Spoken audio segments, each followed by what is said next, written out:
L'innovation sociale sans personne qui adopte l'innovation, ça n'existe pas.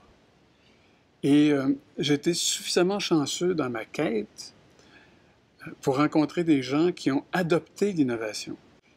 Une des grandes innovations qui a été adoptée durant les années où j'étais à l'œuvre scientifiquement, c'est des grands pans de politique familiale et notamment toute la question du réseau des services de garde à la petite enfance, un réseau éducatif à tarif réduit.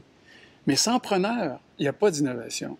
Vous pouvez avoir une très bonne idée, la défendre corps et âme, avoir toutes les données requises, mais s'il n'y a personne pour la recevoir, l'adopter, la mettre en œuvre, il n'y a rien qui se passe.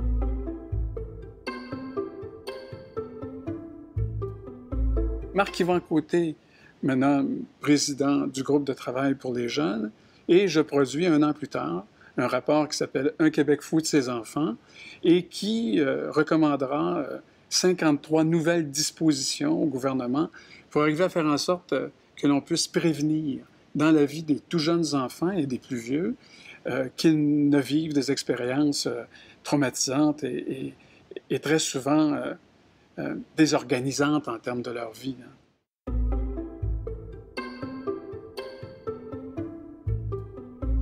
Je pense que ma principale contribution aurait été d'être un transmetteur d'informations. C'est-à-dire que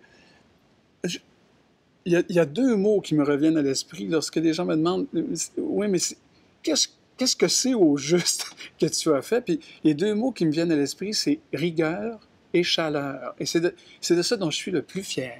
C'est-à-dire être capable de capter dans mon environnement scientifique ce qui me semble le plus solide, le plus robuste, le plus rigoureux, et en même temps le plus inspirant, le plus intéressant dans les promesses que ces connaissances scientifiques peuvent tenir à l'égard du bien-être, du développement, de l'amélioration de nos conditions de vie. Ça, c'est le premier niveau, la rigueur.